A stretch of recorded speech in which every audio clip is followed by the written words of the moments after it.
Hi everyone and welcome to Reliance Education. मैं हूं रीना और इस वीडियो में मैं आप लोगों के लिए लाई हूं कुछ स्टाइलिश वर्ड्स जिससे आप अपनी डेली लाइफ में यूज करके अपनी लैंग्वेज को और ज्यादा इंप्रेसिव बना सकते हैं।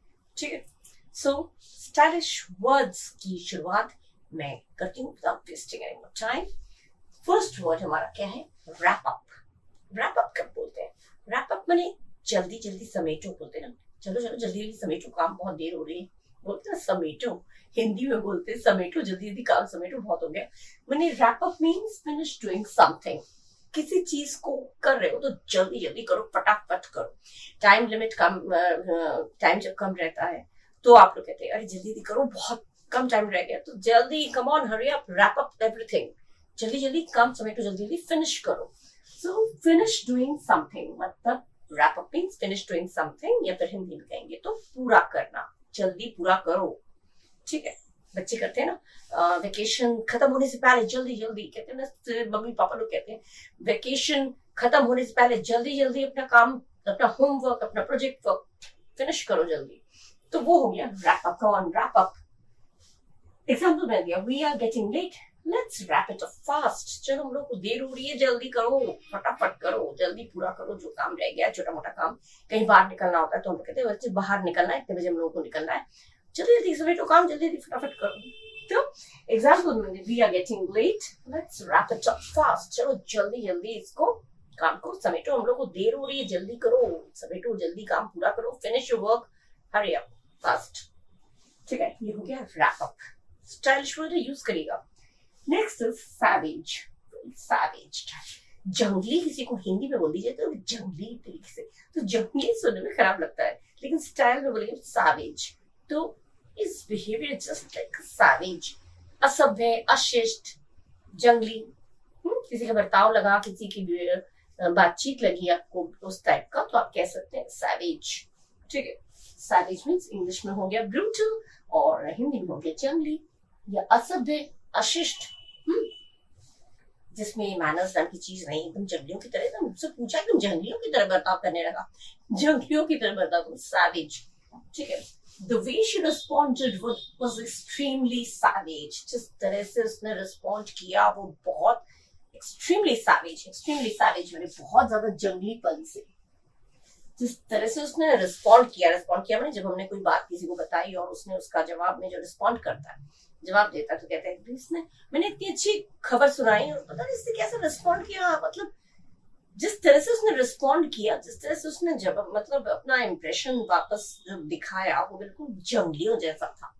कोई गुस्सा आता है तो कोई गुस्से वाली बात सुनकर एकदम जंगलियों से, क्यों किया तुमने ऐसा, जंगलियों की तरह बोल देते, तो वो हो जाता है सैवेज। तो इस तरह से स्टाइलिश वर्ड में, स्टाइलिश इंग्लिश में कह सकते हैं, the way she responded was the way you responded। तुमने जिस तरह से अभी रिस्पॉन्ड किया ना मेरी बात का, बिल्कुल जंगलियों जैसा किया तुमने, तो जंगलियों जैसा मैं कह के आप कह सकते हैं so you just responded like a, you just behaved like a savage। ठीक है, savage means brutal। अच्छा, ये वर्ड्स आप लोगों को मैं जो दे रही हूँ ना, ये आपका डबल पर्पस है। एक तो डेली लाइफ में आपका यूज करेंगे तो वो आपका इंप्रेशन आपका बनेगा, आपका लाइफस्टाइल, आई मीन आपकी जो लैंग्वेज का जो स्टाइल है वो इंप्रेसिव बनेगा, हाईफाई बनेगा। But at the same time ये आपका मैंने देखा है कॉम्पिटिटिव एग्जाम्स में भी ये सैवेज का सिनोनिम आ गया तो आप लिख सकते हैं ब्रूटल, ऑप्शन में दिया होगा तो। ठीक है, तो और एंटोनिम आ गया तो डिसेंट, बड़ा सभ्य। तो इस तरह के ये मीनिंग्स भी आप लोगों के काम आएंगी। ठीक है, ये सिनोनिम एंटोनिम की तरह से कभी भी पूछा जा सकता है। ठीक है, तो the way she respond was extremely savage हो गया। ठीक है, savage. Next is cotton 4K। Cotton 4K, रंगे हाथ पकड़ना। मैंने तुम्हें रंगे हाथ पकड़ा था, तुम जब मिठाई चोरी करके खा रहे थे, मैंने तुम्हें रंगे हाथ पकड़ा था। तो रंगे हाथों पकड़ना को क्या बोलते हैं? Cotton 4K। Get caught red handed, English में गेट कॉट रेड हैंडेड, या फिर हिंदी में बोलेंगे तो रंगे हाथों पकड़ा जाना। ठीक है, एग्जाम्पल दिया, when her boyfriend entered the room secretly he was cotton 4K। जब उसका बॉयफ्रेंड सीक्रेटली, बड़े चुपचाप तरीके से, किसी को बिना बताए सीक्रेटली रूम में एंटर कर रहा था, रूम में घुस रहा था, कमरे में घुस रहा था, तो मैंने उसे रंगे हाथों पकड़ा। ठीक है, किसी को रंगे हाथों अगर पकड़े तो आप ये ना कह के रंगे हाथों पकड़ा, रेड हैंडेड ना बोल के, you can use this caught in four K, oh you I just caught in four K, मैं रंगे हाथों पकड़ा, I caught in four K, he got caught in four K, वो पकड़ा गया, रंगे हाथों पकड़ा गया तो गया हो गया, तो गेट कॉट हो जाएगा, ठीक है ना। तो get caught red handed, get caught red handed माने गेट कॉटन फोके, ठीक है। When a boyfriend entered the room secretly, he was caught in फोके, ठीक है। कितना स्टाइलिश है, बोलने का बोल भी दिया, और किसी को अगर समझ में नहीं आया तो आधे जिनको इंग्लिश अच्छी आती होगी उनको समझ में आ गया, और जिनको नहीं समझ में आई उनको सोच गया पता नहीं बोला होगा कुछ तो बेइज्जती होने से बच जाएंगे, ठीक है। तो ये चीज है कॉट इन फोके, ये यूज होता है, ये स्टाइलिश वर्ड है, ठीक है। अच्छा, next is crushing it. Crushing it means doing exceptionally well, बहुत अच्छी तरीके से किसी को, तुम तो ये काम जो कर रही हो, तुम जो नया जॉब कर रहे हो, तुम जो ये बिजनेस कर रहे हो, तुम जो ये पढ़ाई कर रहे हो, जस्ट क्रशिंग इट, ये जस्ट क्रशिंग इट, मतलब तुम बहुत, ये डूइंग एक्सेप्शनली वेल, तुम बहुत अच्छा कर रहे हो। किसी को अगर बोलना हुआ बहुत अच्छा कर रहे हो तो सिंपल वर्ड्स में instead of using exceptionally well you can say you are crushing it, you just crushing it, ठीक है। क्रशिंग इट माने बहुत अच्छा, तुम जो काम कर रहे हो बहुत अच्छे तरीके से कर रहे हो। डूइंग एक्सेप्शनली वेल, एग्जांपल दिया, he has started a new business and he is really crushing it, उसने नया बिजनेस स्टार्ट किया और वाकई वो बहुत अच्छे तरीके से कर रहा है, उसको बिजनेस स्टार्ट किया या जॉब स्टार्ट किया या एनीथिंग व्हाटएवर, कोई भी चीज जो बहुत अच्छे से कर रहा है, ठीक है। तो मैंने उसे ये सारी चीजें सिखा दिया और वो बहुत अच्छी तरीके से कर रहा है। I have taught him everything and he is just crushing it, बहुत अच्छे तरीके से कर रहा है। तो यहाँ पे बिजनेस का बोल दिया, वो उसने नया बिजनेस स्टार्ट किया और वाकई वो बहुत अच्छा कर रहा है, ठीक है। क्रशिंग इट कितना सुंदर लगता है, जस्ट क्रशिंग इट। अच्छा, नेक्स्ट इज घोस्ट। घोस्ट का मीनिंग तो आपको एक झलक में आपके दिमाग में, घोस्ट, अरे घोस्ट मतलब भूत घोस्ट बड़े भूत, भूत को स्पूक कहते हैं आजकल, spook, SPOOK, spook, spook stylish में बोलते हैं, घोस्ट तो पुराना वर्ड हो गया, लेकिन स्पूक बोलते हैं घोस्ट को, सिनोनिम है। लेकिन यहाँ पे घोस्ट का मतलब है स्लैंग वर्ड है ना, तो स्लैंग वर्ड के अकॉर्डिंग इसका मीनिंग भी बिल्कुल डिफरेंट होगा। क्या होगा?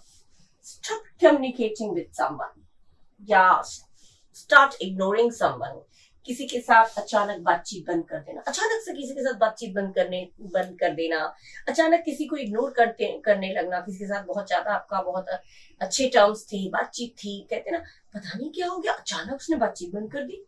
कभी कभी लड़ाई हो जाती है, या लड़ाई हो जाती है तो पता चलता है कि हाँ लड़ाई हुई थी, बातचीत बंद हुई, बट न लड़ाई हुई ना झगड़ा हुआ, पता नहीं क्या हुआ, अचानक बातचीत बंद कर दिया। तो अचानक कम्युनिकेट करना, बातचीत करना बंद कर देना, या अचानक किसी को इग्नोर करने लगना, अनदेखा करने लगना, बात करने से बचना। होते ना अपने कॉलोनी में भी बहुत लोग होते हैं, अपने आसपास होते हैं कि अचानक पता नहीं क्या, पहले तो बहुत हंसकर बोलती थी, अब पता नहीं क्या अचानक बात करना ही बंद कर दिया। सो इस चीज को इंग्लिश में आप बोलेंगे ghost. My friend just ghosted me after that quarrel, मेरी बेस्ट फ्रेंड ने घोस्टेड मी कर दिया, पास्ट टेंस हो गया तो घोस्टेड हो गया। मेरे फ्रेंड ने घोस्टेड माने मेरे फ्रेंड ने बातचीत करना बंद कर दिया उस क्वेरल के बाद, क्वेरल माने लड़ाई, उस दिन की लड़ाई हुई थी उसके बाद से उसने अचानक पता नहीं बातचीत ही बंद कर दी। भाई बेस्ट फ्रेंड है या फ्रेंड्स की बात, तो फ्रेंड्स लोग तो बातचीत, लड़ाई तो होती रहती है लेकिन बातचीत थोड़ी बंद कर देते हैं। लेकिन यहाँ पे कहा जा रहा है कि उसने पता नहीं क्यों झट उस दिन की लड़ाई के बाद से उसने अचानक से बात करना ही बंद कर दिया। छोटी मोटी लड़ाई हुई होगी, बातचीत बंद करने लायक नहीं होगी, लेकिन बातचीत बंद कर दिया। तो अचानक बातचीत बंद कर दिया, अचानक इग्नोर करने लग गए, तो इस चीज को आप स्लैंग वर्ड में कह सकते हैं घोस्टेड, बंद कर दिया, घोस्टेड। तो my best friend ghosted me after that quarrel. कितना अच्छा लगता है। घोस्ट का एक मीनिंग तो होता है भूत, लेकिन यहाँ पे स्लैंग वर्ड में घोस्ट का मीनिंग कुछ और ही बताता है, ठीक है। ये स्लैंग वर्ड्स का नॉलेज होना बहुत जरूरी है, किसी के सामने यूज करेंगे तो अपना इंप्रेशन हाईफाई हो जाएगा। वे लड़कियां भी वे दूसरे घरों में जाएंगी तो वो ये वर्ड्स यूज करेंगी, तो ये क्या बात है, दूसरे घरों में क्यों, अपने घर में भी यूज करेंगे, फ्रेंड्स के सर्कल में आप लोग यूज करेंगे तो यू विल बी प्रेज्ड, आपकी तारीफ होगी, ठीक है। इम्प्रेशन अपना अच्छा बनेगा, वो तो अलग। तो ये हो गई wrap up, savage, caught in four K, crushing it and ghost. अब हम लोग पढ़ेंगे next. Okay, now the next one is jammy. Jammy या फिर फ्लकी। जैमी, फ्लकी। जैमी से तो पता नहीं चल रहा क्या होगा, लेकिन फ्लकी से कहीं कुछ अंदाजा आपको हुआ होगा। फ्लकी माने लकी, ठीक है। स्लैंग वर्ड में कोई लकी पर्सन है, बहुत अच्छी किस्मत वाला है, बहुत वेल्दी है, बहुत ही पैसा कमाया है, बहुत सारा उसका लक अच्छा हुआ, उसने अच्छा काम किया, बहुत अमीर हो गया, माने सक्सेसफुल हो गया। तो ये हो गया लकी पर्सन या बहुत ही सक्सेसफुल। लकी से ही ज्यादा रिलेट होता है। तो जैमी या फ्लकी मतलब होता है जो बहुत अच्छी किस्मत रखता हो, या फिर लकी पर्सन। लकी तो हम लोग कॉमन लैंग्वेज में बोलते हैं, लेकिन लकी को अगर हम लोग फ्लकी बोलेंगे तो ये लकी तो सुना था, ये फ्लकी कौन सा वर्ड है? किसी सामने आप बोलेंगे कि लकी, लकी तो ठीक है लकी, बट फ्लकी ओ या Jamie. she is such a jammy, you are such a jammy। तुम्हें इतनी अच्छी बीवी मिल गई, तुम्हें इतना अच्छा हस्बैंड मिल गया, अरे you are such a jammy। Jammy या फ्लकी दोनों यूज कर सकते हैं। एग्जाम्पल में लिया, you got such a nice job, you really a jammy. बढ़िया सा जॉब मिल जाए किसी को, और अगर बिना मेहनत के ही जॉब मिल गया तो फिर लकी है ही, फ्लकी है, वो जैमी है। मेहनत करने के बाद तो मिल ही जाता है, लेकिन मेहनत करने के बाद भी बहुत लोगों को जॉब नहीं मिलता है, स्पेशली जो गवर्नमेंट जॉब्स है नहीं मिल पाता है। तो अगर किसी को मिल जाता है, भैया तुम बड़े लकी हो यार, तुम्हारी किस्मत तो बहुत अच्छी है, तुम्हें जॉब मिल गया। तो और अच्छा जॉब मिला, अच्छी जॉब मिली तो अच्छा है, तो लकी तो हो गई। तो you got such a nice job, तुम्हें बहुत अच्छा जॉब मिला, you are really a jammy, तुम वाकई बहुत लकी हो, ठीक है। तो जैमी मैंने हो गया लकी। ओके, नेक्स्ट इज हेला। हेला माने कोई भी चीज वो जो बहुत ज्यादा हो, हद से ज्यादा हो। Hella good, hella bad, hella tasty, hella delicious. Hella माने हद से ज्यादा, something extremely. Hella mean something is extremely, और हिंदी में कहें तो कुछ भी जो बहुत ज्यादा मात्रा में हो, जो बहुत ज्यादा हो, ठीक है। एग्जाम्पल है, the dish you have cooked today is hella tasty. जो खाना तुमने आज बनाया, जो डिश तुमने आज प्रिपेयर किया, कुक किया, बहुत हद से ज्यादा टेस्टी है।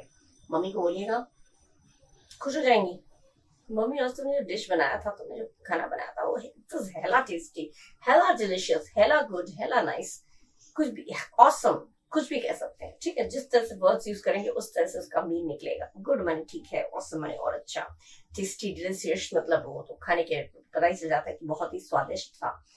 तो हेला माने समथिंग एक्सट्रीमली, कुछ बहुत ज्यादा, तो उसको आप कह सकते हैं the dish you have cooked is hella tasty, ठीक है। The dress you are wearing, तुम जो ड्रेस पहनी है, is hella nice, hella gorgeous, ठीक है। तो hella, you are looking hella smart, तुम हद से ज्यादा स्मार्ट लग रहे हो, लग रही हो, लग रहे हो, ब्यूटीफुल, कुछ भी किसी को कह सकते हैं।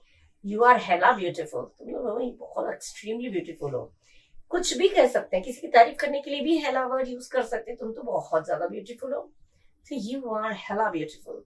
तुम बहुत ज्यादा स्मार्ट हो, you are hella smart. Hella word आप एक्सट्रीमली कोई भी चीज हो हद से ज्यादा, उसके लिए आप हेला वर्ड यूज कर सकते हैं। हेला स्टाइलिश वर्ड है। Next is I am baby. Oh I am baby मतलब क्या हुआ? बेबी बने मैं बच्चा हूँ नहीं, बेबी बने मैं तो इनोसेंट हूँ, मैं तो क्यूट सा हूँ, मुझे तो कुछ पता ही नहीं है, तो मैं अनजान हूँ। आई एम इनोसेंट, मैं निर्दोष हूँ, मैं अनजान हूँ, इसका मतलब होता है आई am baby. I am baby कह अगर किसी ने कहा, मतलब वो ये कोई आपसे कह रहा हो, आपको मालूम इसलिए होना चाहिए कि कोई आपसे कह रहा हो, तो आपको भी you should know the meaning. If somebody is telling that I'm baby, then you should know the meaning of that particular word। आपको मालूम होना चाहिए, किसी ने कहा I'm baby तो आप कहेंगे अपने आप को बेबी कह रहा है, ये तो इतना बड़ा सा आदमी है, थोड़ा। आपको अगर मीनिंग नहीं मालूम होगा तो आप क्या कहेंगे? किसी ने अगर I'm baby कहा, आप सोचेंगे I'm baby क्यों कह रहा है, ये तो इतना बड़ा सा आदमी है, दीदा जागता कह रहा है I'm baby।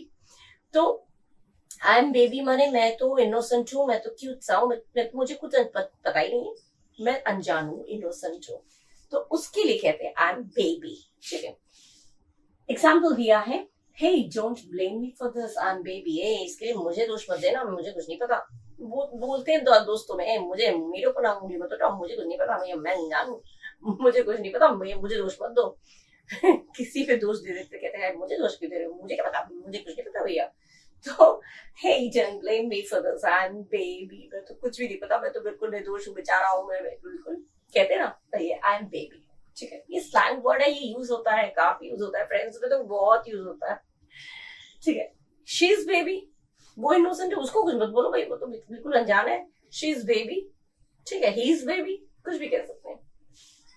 किलर, किलर माने ग्रेट, इम्प्रेसिव, बहुत अच्छा, प्रभावशाली, बहुत ही सुंदर, किलर, ठीक है। किलर माने वो मार डालने वाला किलर नहीं है, किलर है वो किलर अलग हो जाता है, उसका बिल्कुल अपोजिट चीज है। किलर माने बहुत इम्प्रेसिव, बहुत अच्छा, बहुत शानदार, बहुत ग्रेट, ठीक है। कुछ भी, किसी की चीज की भी तारीफ करना, इट वाज ग्रेट, तुमने जो बात कही इट वाज ग्रेट, वाकई तुमने जो बात कही ना, अरे बाकी इट वाज अ किलर, तुमने जो उस पॉइंट पे तुमने जो बात कही ना, अरे इट वाज अ किलर, मतलब एकदम बहुत सटीक बोला था, बहुत एकदम इम्प्रेसिव था, बहुत ग्रेट था। स्पीच दिया किसी ने गाना गाया, किसी ने एक्ट किया, कोई एक्टिंग की, तो बड़े बढ़िया किया तुमने, बहुत बढ़िया था, तो बहुत बढ़िया था, तो कहने के लिए किलर वर्ड का यूज कर सकते हैं, बहुत अच्छा लगता है सुनने में, किलर। एग्जाम्पल दिया, the speech you gave yesterday was killer, मतलब जो भाषण तुमने कल दी थी ना, अरे भैया it was killer, it was killer. बने यूज करेंगे तो 10 लोगों के बीच में ये चीजें यूज करेंगे, लोग कहेंगे बड़ा अच्छा बोला, तो किलर। कोई पूछेगा, आप उसको मीनिंग बताएंगे तो उसको खुद को भी रट जाएगा आपको, और अपना इंप्रेशन तो बनेगा ही अच्छा, दूसरों को भी सीखने को मिलेगा कि भाई इसने बढ़िया बढ़िया वर्ड, इसके पास तो हमेशा इसके आसपास रहो, ये बहुत अच्छे से इंग्लिश बोलता है, दोस्त आपके फ्रेंड्स जब आसपास घूमेंगे, भाई इससे बढ़िया बढ़िया शब्द से बढ़िया बढ़िया वर्ड्स सीखने को मिलता है, इसके साथ चिपके रहो, अच्छा अच्छा वर्ड सीखने को मिलेगा। फ्रेंडशिप, भाई लोगों को जहां जिससे फायदा मिलता है वो उससे फ्रेंडशिप करता है, कुछ सीखने को मिलता है, ठीक है, तो खुद को भी बड़ा वो लगता है कि मैंने बताया, तो इसे नहीं पता था मुझे, मैंने बताया इसको, वो चीज है, एक अपने आप में सेल्फ कॉन्फिडेंस भी बढ़ता है, ठीक है। तो किलर हो गया, the speech you give yesterday was killer, कल जो तुमने भाषण दिया था बहुत ग्रेट था, बहुत इम्प्रेसिव था, इंप्रेशन बन गया उसका स्पीच का, ठीक है। तुम्हारा स्पीच का कुछ भी ऑन पॉइंट, ऑन पॉइंट पर एकदम परफेक्ट, तुम बात बड़ी, तुम जो भी बात करते हो it is always on point, on point पर एकदम सटीक, एकदम perfect. I always talk on point. I always speak whatever I speak on point. मैं जो भी बोलता हूँ ना बिल्कुल परफेक्ट बोलता हूँ, दोस्तों बोलते हैं ना घमंड मार के, मैं जो बोलता हूँ, मैं जो भी बोलता हूँ बहुत परफेक्ट बोलता हूँ, ठीक बोलता हूँ, सटीक बोलता हूँ, परफेक्ट बात करता हूँ, तो I am always on point भैया, मैं तो I am always on point, I am always on point. घमंड मार के किसी को स्टाइल मार के बोल सकते हैं, मैं I am always on point. My mummy is always on point, मेरी मम्मी हमेशा परफेक्ट रहती है, मेरे पापा हमेशा ऑन पॉइंट मतलब परफेक्ट रहते हैं, परफेक्ट, सटीक, परिपूर्ण, ठीक है। हम एग्जाम्पल दिए, each and every decision taken by my father was on point, हर एक डिसीजन, हर एक निर्णय जो मेरे पापा ने लिया वो एकदम सटीक लिया, परफेक्ट लिया। पापा लोग डिसीजन लेते हैं तो सटीक ही लेते हैं, पापा मम्मी लोग डिसीजन लेते हैं बच्चों के लिए, कभी कभी बच्चों को अच्छा नहीं लगता है, रूठ जाते हैं, गुस्सा जाते हैं कि पापा ने मेरे को ऐसा बोला, मम्मी ने मेरे लिए ये डिसीजन लिया, मोबाइल नहीं खेला, तो बच्चे रूठ जाएंगे, भैया मेरे को मोबाइल नहीं दिया, लेकिन ये उनकी भलाई के लिए है, तो वो डिसीजन उनके लिए परफेक्ट हो, वो जो डिसीजन वो लेते हैं वो परफेक्ट होता है। बहुत लोग कहते हैं डिसीजन, डिसीजन नहीं होता, डिसीजन, ठीक है, डिसीजन। तो each and every decision taken bye father was on point, मेरे पापा ने जो भी डिसीजन लिया, जो भी निर्णय लिया वो बिल्कुल परफेक्ट लिया, ठीक लिया, सटीक लिया, उसमें कोई खामी नहीं थी, ठीक है। तो Jamie, Hella, I'm baby, killer and on point. ये टोटल आपके 10 पॉइंट्स हो गए, 10 वर्ड्स हो गए जो मैंने आपके साथ डिस्कस किया, और इन 10 पॉइंट्स को आप लोग खूब अपने लैंग्वेज में यूज करिए, अपनी बातचीत में यूज करिए, और अपने लैंग्वेज को स्टाइलिश बनाइए, ठीक है। और अगर अच्छा लगा हो तो अगर सब्सक्राइब नहीं किया तो सब्सक्राइब कर दीजिएगा, और बेल आइकन प्रेस कर दीजिएगा जिससे नोटिफिकेशंस आप तक पहुंचे, लाइक भी करिएगा, शेयर करिएगा, ज्यादा से ज्यादा मुझे मोटिवेशन मिलेगा, और मैं ऐसे ही और अच्छी चीजें आपके लिए लेके आऊंगी, ठीक है। सो गॉड ब्लेस यू, अच्छे रहिए, स्वस्थ रहिए, और मिलते हैं अगली वीडियो में, तब तक के लिए बाय बाय, थैंक यू।